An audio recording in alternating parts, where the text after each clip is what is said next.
Hello everyone, आज का video है मोटर चेकिंग प्रोसीजर के ऊपर।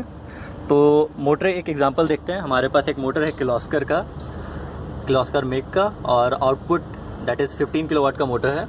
और ये उसके टर्मिनल्स है, 3 कॉइल, उसका 6 टर्मिनल्स डेल्टा कनेक्टेड है। यहाँ पे बेसिकली लिंक रहेगा, ये दोनों पार्ट सॉर्टेड रहेगा। ओके, प्रोसीजर पे आते हैं। तो जैसा कि इसमें मेंशन है कॉइल्स ऑफ मोटर, तो 3 कॉइल्स रहेगा। और ये इसका टर्मिनल्स है एक कॉइल का, U1 U2 एक कॉइल है, इसको एज ए टोटल हम लोग U बोल सकते हैं। और ये V, और यहाँ पे W, 3 कॉइल है और उसका 6 टर्मिनल्स रहेगा। जैसे कि ये दिख रहा है, 6 टर्मिनल्स है और 3 कॉइल। यहाँ पे देखिए U2 V2 and W2। Similarly नीचे भी वैसा ही रहेगा, U1 यहाँ पे है, U1 V1 and W1। Okay, तो मोटर चेक करने के लिए मोटर का कंडीशन ठीक है कि नहीं, मोटर यूज़ कर सकते हैं कि नहीं, वो 2 प्रोसीजर है उसका। पहला है उसका इंसुलेशन रेजिस्टेंस चेक करना, that is megger value testing. उसके बाद है second coil resistance value check करना। ओके, पहले आते हैं इंसुलेशन रेजिस्टेंस पे। इंसुलेशन रेजिस्टेंस होता क्या है? जैसा कि पता है, मोटर बना रहता है, मोटर जो ऑपरेट होता है उसके अंदर वाइंडिंग्स रहते हैं जो एक दूसरे से और बॉडी के साथ सेपरेटेड होते हैं वाया इंसुलेशन। अगर इंसुलेशन का वैल्यू कम हो रहा है तो मोटर को यूज़ नहीं कर सकते हैं। At some point of time motor short होगा और वो यूजेबल नहीं रहेगा। ओके, तो उस पर्टिकुलर जो भी फेनोमेनन है उसका एक टेक्निकल टर्म है जिसको हम लोग बोलते हैं पोलराइजेशन इंडेक्स। और पोलराइजेशन इंडेक्स होता क्या है, ओके, इसके बारे में डिटेल में बात करते हैं। तो जैसा कि यहाँ पे लिखा हुआ है, polarization index is used to determine fitness of a motor. Fitness, motor fit है कि नहीं, और फिटनेस ऑफ द मोटर का मतलब है उसका वाइंडिंग फिट है कि नहीं। Winding like phase to phase, ये देखिए यहाँ पे एक कॉइल से दूसरा कॉइल के बीच का इंसुलेशन और एक पर्टिकुलर कॉइल से बॉडी का इंसुलेशन। फिटनेस का ये मीनिंग होता है ऑफ अ मोटर और a generator for use. It gives us an indication of the building up of dust और मॉइस्चर। डर्ट या मॉइस्चर आएगा तो वहाँ का जो इंसुलेशन का वैल्यू है वो कम होता है। Deterioration of insulation and the suitability for operation of the motor और जनरेटर सुटेबल है या नहीं है। ओके, PI पोलराइजेशन इंडेक्स का एक मैथमेटिकल फार्मूला भी है जिसको ऐसे डिफाइन करते हैं। ये एक रेशियो है, mega ohms for 10 minutes to mega ohms for 1 minute. Like अगर हम लोग ये मेगा ओम्स फॉर 10 मिनट्स का मतलब है उसके वाइंडिंग टू बॉडी का अगर mega ohms insulation megger value 10 minutes के लिए और सेम वाइंडिंग टू बॉडी का मेगर वैल्यू 1 मिनट, उसका जो रेशियो है वो कितना, वो बताता है polarization index. It should be greater than 4 for good condition, जो कि हीट एंड ट्रायल मेथड से पता चला है। उसका वैल्यू अगर 4 या 4 से ज़्यादा है तो वो मोटर का कंडीशन बेटर है। इफ़ नॉट, हम लोग को उसको हीट अप करना पड़ेगा उसके इंसुलेशन को इंक्रीज़ करने के लिए, या फिर अगर ज़्यादा ही कम है तो उसको बेटर है रीवाइंडिंग के लिए भेजना। तो पहला प्रोसीजर को चेक करेंगे हम लोग, इंसुलेशन रेजिस्टेंस चेक करेंगे, मेगर वैल्यू टेस्टिंग। इसमें 2 पार्ट है, कॉइल टू बॉडी और कॉइल टू कॉइल। पहला कॉइल टू बॉडी, तो पहला कॉइल हम लोग लेते हैं, पूरा चेक करने में तो टाइम लगेगा, तो बेटर हम लोग 2 कॉइल चेक कर लेंगे। क्यों, सिंस ये मोटर नया है तो ये सब वैल्यू ओपन लूप आना चाहिए। ओपन लूप या फिर 400, 300, एक्चुअली 500 या 50 या फिर 100 मेगा ओम्स से ज़्यादा हुआ तो मोटर यूजेबल रहता है।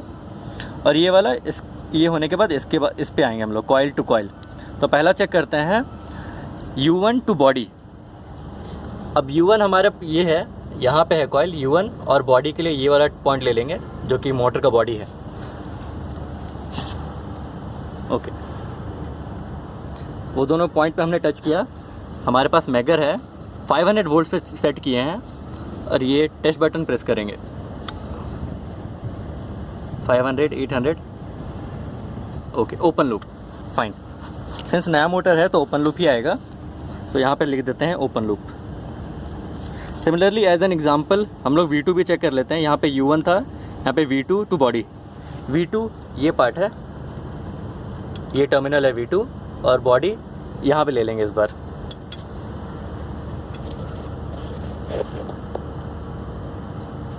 Okay, same test button press करना है 500 वोल्ट सेट करके, 500, 900 and then open loop. Fine, तो ये क्लियर हो गया, ये ओपन लूप आ रहा है, ओपन लूप। सिमिलरली ये सब भी ओपन लूप ही आएगा।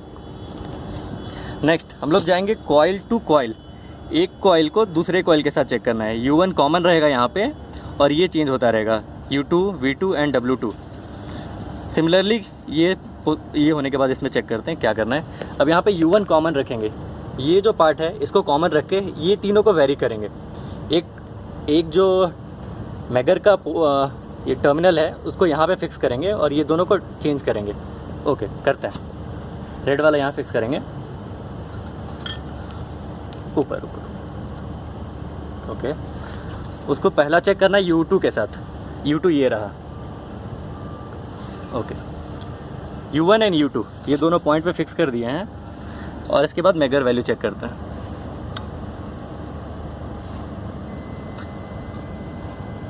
ओके, ये 0 इसलिए आ रहा है क्योंकि दोनों सेम कॉइल है, तो ये 0 ही आना है क्योंकि सेम कॉइल है। इसका सब बस टर्मिनल अलग अलग है, एक का टर्मिनल नीचे, एक का टर्मिनल ऊपर है। तो ये ऐसा रहेगा, ऐसा देखने में ऐसा रहेगा। ये दो टर्मिनल है U1 एंड U2, अंदर जाके सेम ही कॉइल रहेगा, तो ऑब्वियसली दोनों एक ही चीज़ है। तो इसके बीच के अगर मैगर वैल्यू चेक करेंगे, इंसुलेशन चेक करेंगे तो वो 0 ही आएगा।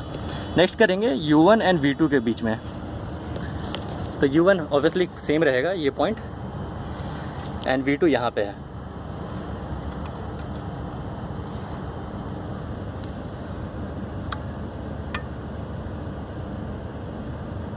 ये भी ओपन है। नेक्स्ट है U1 एंड W2 के पास, इसको भी चेक कर लेते हैं आराम से।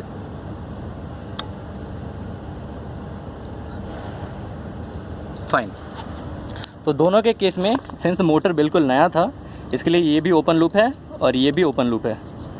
तो जो कॉइल है हमारा U1 वो दूसरे वाइंडिंग के साथ भी उसका इंसुलेशन प्रॉपर है, V2 और W2 के साथ भी उसका इंसुलेशन प्रॉपर है, इसके लिए ओपन लूप आया और ये 0 आया। ओके, इन केस अगर मोटर फेलियर होता, मोटर डैमेज रहता, उसका वाइंडिंग डैमेज रहता, तो ये जो टोटल वैल्यू है इसमें से कोई एक 0 आता, वो शॉर्ट होता बॉडी के साथ, कॉइल टू बॉडी शॉर्ट होता। अगर कॉइल टू कॉइल शॉर्ट होता तो इनमें से कोई एक वैल्यू, ये तो 0 रहेगा, ये दोनों वैल्यू 0 होता, 0.00। सिमिलरली ये जो प्रोसीजर हमने किया U1 के साथ, U1 तो वैसा ही सेम प्रोसीजर हम लोग कर सकते हैं V1 एंड W1 के साथ। ये दोनों करने के बाद प्रॉपरली पता चल जाएगा मोटर ओके है या नहीं है, उसका इंसुलेशन वैल्यू प्रॉपर है या नहीं है। नेक्स्ट है मैगर होने के बाद नेक्स्ट हम लोग कॉइल का रेजिस्टेंस चेक करेंगे और मैगर को रिप्लेस करके हम लोग मल्टीमीटर लेंगे। ओके, हमने मैगर को रिप्लेस किया है मल्टीमीटर से। और यहाँ पे एक छोटा सा नोट है, generally for small motor like less than 3 kilowatt resistance value is high. Resistance value ज़्यादा रहता है छोटा मोटर्स का, लाइक 5 2 ओम्स। और फॉर जो भी बड़े मोटर होंगे 3 किलोवाट 5 किलोवाट या फिर जितने भी बड़ा होता है उससे उसका रेजिस्टेंस वैल्यू उतना ही कम होता जाएगा, 0.1 या फिर 1 ओम्स मैक्स। तो इसका रेजिस्टेंस चेक करने के लिए तीनों कॉइल का चेक करना है। उसके लिए एक कॉइल का दोनों टर्मिनल्स पे हम लोग मल्टीमीटर के पोर्ट्स को लगाएंगे। ओके, पहला है U1 एंड U2, चेक करते हैं U1 एंड U2। U1 ये रहा एंड U2 यहाँ पे।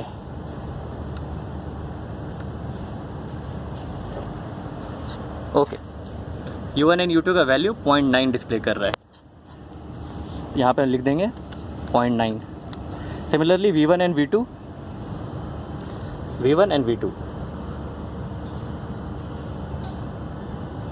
सेम 0.9।